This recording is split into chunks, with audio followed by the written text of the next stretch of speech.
teman-teman media semua yang saya hormati. Pertama, menindaklanjuti apa yang disampaikan oleh Pak Mensesnek. Sebenarnya bermula dari apa yang sudah kita lakukan sejak Januari, sesuai dengan Perpres nomor 5 tentang Satgas, penataan dan penertiban lahan-lahan termasuk pertambangan. Pemerintah intens terus melakukan hal ini. Yang kedua, apa yang disampaikan oleh Pak Mensesnek tadi, bahwa dalam rangka menjalankan tugas-tugas, kita selalu proaktif untuk mengikuti perkembangan, baik di tengah-tengah masyarakat maupun di media sosial. Dan saya ucapkan terima kasih kepada masyarakat atas proaktif rasa cintanya kita kepada negara, khususnya kepada daerah-daerah pariwisata, khususnya lagi di Raja Ampat. Tepatnya pada hari Rabu malam, atas koordinasi saya dengan Pak Seskap, arahan Pak Seskap, untuk coba kita mendalami ini dengan cepat. Ini cerita kronologisnya. Kemudian kami atas arahan dari Pak Seskap sudah barang tentu atas petunjuk dari Bapak Presiden, pada hari Kamis itu kami langsung melakukan penyetopan sementara produksi dari iup-iup yang beroperasi. Teman-teman media, saya harus sampaikan bahwa dari 5 iup yang beroperasi, yang mempunyai RKAB, itu hanya 1 iup yang beroperasi, yaitu PT GAK Nikel. Yang lainnya di 2025 belum mendapat RKAB. Setelah itu kita menyetop, langsung kami juga berkoordinasi dengan Pak Seskap dan Bapak Presiden, diperintahkan untuk langsung turun meninjau ke lokasi. Agar kenapa? Kita ingin agar cepat proaktif dan tidak kita mendengar informasi sepihak. Hari Jumat, masih Hari Raya Idul Adha, saya malam harinya langsung berangkat dengan tim ke Pulau Gak, ke Sorong, ke Raja Ampat. Sambil kita melihat pulau-pulau yang lain.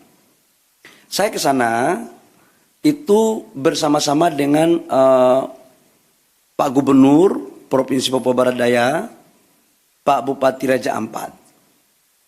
Kenapa ini kita lakukan?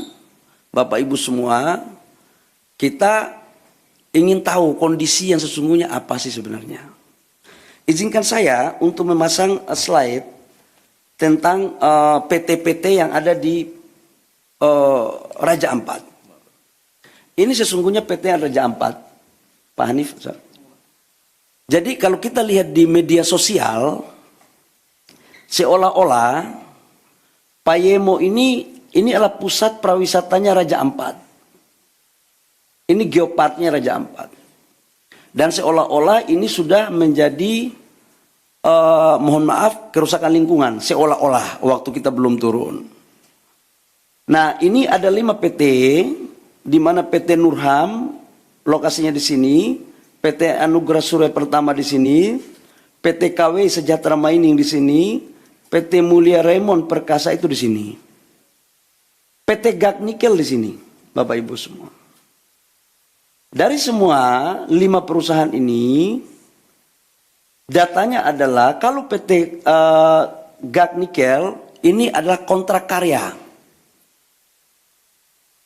Jadi total dari 5 perusahaan, Pulau GAK itu 13.136 hektar, Pulau KW Sejahtera Mining, Pulau KW 5.922 hektar, PT Mulia Raymond Perkasa 2.193 hektar, PT Agro Surya Pertama 1.173, PT Nurham 3.000 hektar. Dari semua ini, proses sekarang RKAB di 2025 yang diberikan hanya PT GAK Nikel, yang lainnya tidak diberikan. Kemudian, kalau PT GAK Nikel, coba kembali, PT GAK Nikel, itu sejarahnya dari tahun 72 sudah dilakukan eksplorasi. Tahun 72. Ini. 1972 eksplorasi GAK Nikel, kemudian penandatanganan kontrak karyanya itu tahun 98. Tahap eksplorasi 19 2002, perpanjangan tahap eksplorasi itu 2006-2008 sampai dengan tahap konstruksinya 2015-2017 dan produksinya 2098. Tahap eksplorasi 19-2002, perpanjangan tahap eksplorasi itu 2006-2008 sampai dengan tahap konstruksinya 2015-2017 dan produksinya 2018. Ini tahapannya. Bapak Ibu semua, saya harus menyampaikan juga hasil kunjungan kami bahwa gambar, coba kasih keluar gambar dong. Gambar dari Pulau Payanemo ini, coba videonya, video. Nah ini adalah hasil gambar terakhir. Payanemo. Dan ini adalah gambar-gambar terakhir. Jadi mohon kepada saudara-saudara saya sebangsa dan setanah air, dalam menyikapi berbagai informasi, tolong kita juga harus hati-hati, kita harus bijak, bisa membedakan mana yang sesungguhnya, mana yang tidak benar. Karena kita semua pingin untuk Indonesia baik. Yang berikut, saya langsung turun ke lapangan. Ada gambar saya ke lapangan. Saya ke PT GAK, itu menemui jumlah total masyarakat di Pulau GAK itu kurang lebih sekitar 700 orang dan 300 kepala. 300 kakak. 300 kakak. Di mana kami setelah balik dari sana ternyata ada gambarnya lagi PT GAK. Karena kenapa saya harus dorong yang ini? Karena ini produksinya 3 juta. Coba Mas, nah ini pantauan, coba videonya. Ini adalah Pulau GAK. Jadi yang dibilang bahwa terumbu karangnya, lautnya sudah tercemar, mohon maaf bisa dilihat sendiri. Dan dari total 13.000 hektar, ini GAK ini. Itu yang dibuka itu 260 hektar. Dari 260 hektar sudah reklamasi 130 hektar lebih, kurang lebih, dan sudah dikembalikan ke negara itu kurang lebih sekitar 54 hektar.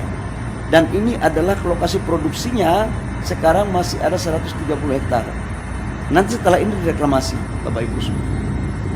Nah, atas dasar itu saya juga menyampaikan, ini JT-nya. Bapak Ibu bisa lihat, ini JT-nya, ini lautnya. Ini adalah proses untuk bagaimana melakukan AMDAL yang baik. Jadi sangatlah mohon maaf tidak objektif kalau ada gambar lain yang kurang pas. Ini perlu saya sampaikan. Nah berikut setelah kita melakukan kunjungan ke sana, kita melakukan rapat dengan gubernur, bupati di Sorong. Ya. Atau kita melakukan rapat dengan Pemda. Dalam rapat kami, kita minta aspirasi dari tokoh-tokoh masyarakat. Apa sesungguhnya yang terjadi. Dan mereka meminta agar tolong dipertimbangkan 4 IUP yang masuk dalam kawasan Geopark. Nah, adapun 4 IUP itu, dari 5 IUP, Bapak Ibu semua, dari 5 IUP itu 1 IUP pemerintah pusat yang mengeluarkan. Yaitu kontrak itu izinnya semua masih di daerah. Dalam hal ini bupati atau gubernur. Ini terjadi karena memang undang-undangnya seperti itu. Tapi saya tidak ingin untuk kita menyalahkan siapa-siapa. Tidak ada. Ini adalah urusan kita semua, kita harus selesaikan. Setelah itu kami balik ke Jakarta. Saya ingin satu slide yang lokasi Geopark. Geopark, satu slide terakhir Geopark. Petanya Geopark. Biar teman-teman punya, Bapak Ibu semua, ini adalah lokasi Geopark. Ini Vanemo di sini. Payemo. Pulau GAK itu di sini.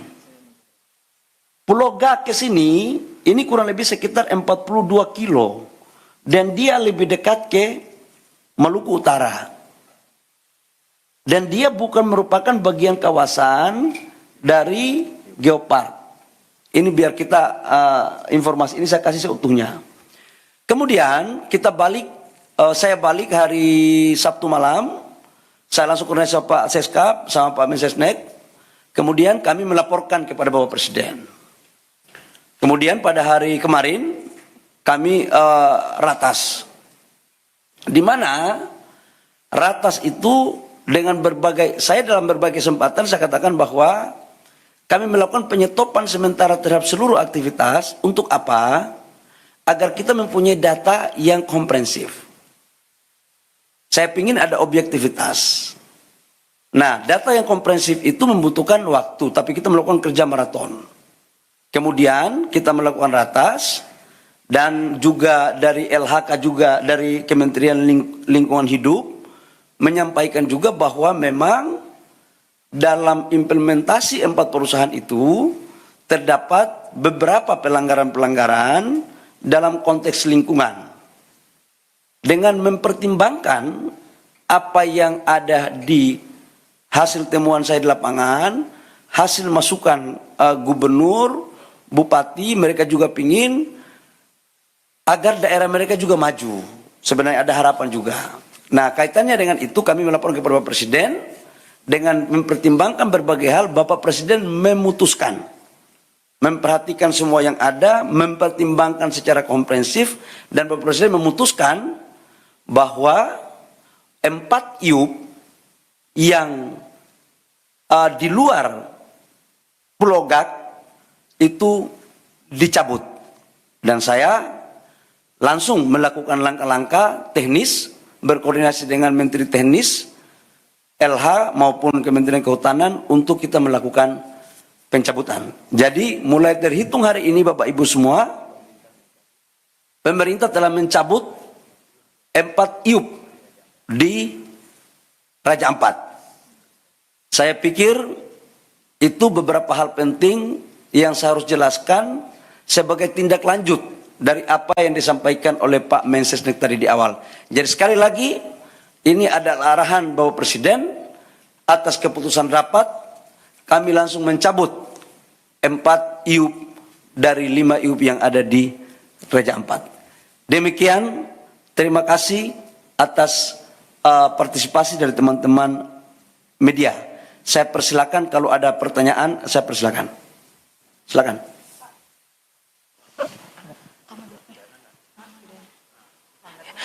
Ya, Bapak, saya Aya. Pertanyaannya tadi 4 IUP yang disebut tadi belum disebutkan yang mana saja terkait dengan IUP-nya. Terus apakah ada pelanggaran yang ditemukan, dan jika ada, apakah ada sanksi Pak yang akan diberikan kepada perusahaan-perusahaan ini? Terima kasih. Buka slide pertama. Biar terang. Saya nggak mau ada manipulasi data. Enggak, ya.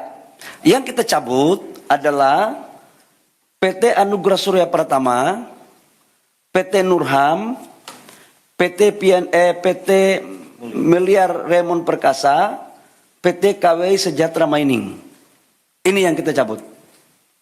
Alasan pencabutan tadi sudah sampaikan bahwa pertama secara lingkungan atas apa yang disampaikan oleh Menteri LH kepada kami itu melanggar.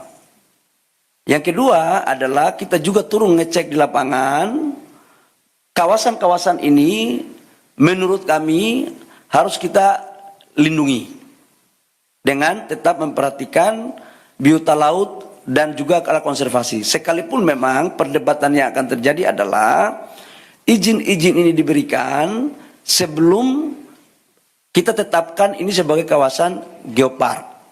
Tetapi Bapak Presiden punya perhatian khusus dan secara sungguh-sungguh untuk bagaimana menjadikan Raja Ampat tetap menjadi wisata dunia dan untuk keberlanjutan negara kita. Itu Mbak ya. Jadi ditanya apa alasannya? Alasannya adalah pertama memang secara lingkungan, yang kedua adalah memang secara teknis setelah kami melihat ini sebagian masuk di kawasan geopark. Dan menurut yang ketiga adalah keputusan ratas dengan mempertimbangkan masukan dari pemerintah daerah dan juga adalah melihat dari tokoh-tokoh masyarakat yang saya kunjungi. Saya pikir itu. Dan sekalipun GAK tidak kita cabut, tetapi kita atas perintah Bapak Presiden, kita mengawasi khusus dalam implementasinya. Jadi AMDALnya harus ketat, reklamasinya harus ketat, tidak boleh merusak terumbu karang.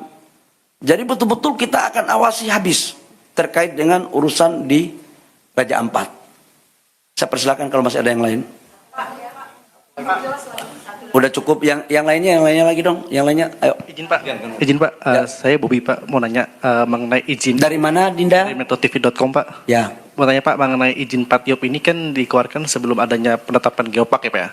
Kenapa setelah ditetapkan jadi geopark, dari pemerintah tidak mengevaluasi adanya 4 IOP ini atau izin tambang ini di acara geopark ini?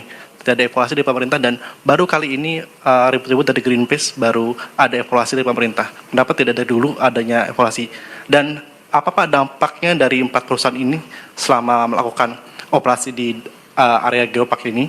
Mungkin dari Kementerian Lingkungan Hidup bisa menjelaskan. Terima kasih. Jadi yang pertama, saya mau jelaskan bahwa sejak Januari kita sudah melakukan evaluasi. Perpres nomor 5 kan tentang penertiban kawasan hutan termasuk pertambangannya kan sejak Januari. Bapak Presiden Prabowo kan kami dilantik jadi Menteri ESDM, kabinet ini kan 2024 Oktober akhir. 2 bulan kami melakukan kerja, perpresnya keluar Januari, langsung kami kerja maraton. Dan kita kan melakukan penataannya kan banyak. Jadi ini bukan atas dasar si A, si B, si C. Dan ini kan baru tahap pertama. Dan kita akan lakukan lagi pada tahap berikutnya. Semuanya. Jadi ini belum berakhir, Mas. Ke depan kita akan melakukan penataan untuk kebaikan rakyat bangsa dan negara. Ya, oke. Cukup ya? Terakhir ya. Dampak apa? Kalau lingkungan, sekarang kan yang tadi saya suka tunjuk video, 2025 nggak ada lagi perusahaan dari 4 itu yang berproduksi. Nggak ada yang berproduksi. Kenapa? RKAB-nya nggak ada. Satu perusahaan dinyatakan berproduksi kalau ada RKAB-nya. RKAB-nya itu bisa jalan kalau ada dokumen AMDAL-nya. Dan mereka tidak lolos dari semua syarat administrasi itu. Ya, saya pikir itu. Terakhir ya, karena kami ada rapat lagi. Ya. Bapak Tifal dari Kompas TV Pak, mau tindak lanjut dari pencabutan ini karena ada saran juga dari Selius Pak meminta pemerintah untuk melakukan moratorium izin tambang dulu. Kalau kita lihat kondisinya nikel ini oversupply dan harganya udah merosot 13,2%, itu alasannya, ditambah refleksi dari 2 perusahaan baja yang berhenti produksi. Apakah alasan moratorium izin tambang ini menurut pemerintah masuk akal untuk dilakukan Pak? Kami pemerintah dalam menjalankan arah kebijakan negara selalu berpikir tentang kepentingan rakyat bangsa dan negara. Yang kedua adalah tujuan kita dalam berbangsa dan bernegara dan melihatnya secara komprehensif, secara utuh, tidak secara parsial. Saran-saran seperti tadi silakan saja, tapi nanti kami pemerintah yang akan memutuskan. Apalagi ke depan kita lagi mendorong hilirisasi kita dengan baik, hilirisasi yang betul-betul green, yang bisa diterima produk kita di luar negeri. Ya, baik. Terima kasih teman-teman media atas partisipasinya. Cukup. Ya, terima kasih. Wabillahi taufiq wal hidayah. Terima kasih Pak Seskap. Terima kasih Pak Mensesnek, Pak Menteri LH, Pak Menteri Kehutanan atas kerjasama kita selama ini. Mudah-mudahan dengan ini tidak ada lagi pemberitaan simpang siur. Demikian. Wabillahi taufiq wal hidayah. Wassalamualaikum warahmatullahi wabarakatuh. Shalom, Om Santi Santi Om, Namo Buddhaya, salam kebajikan.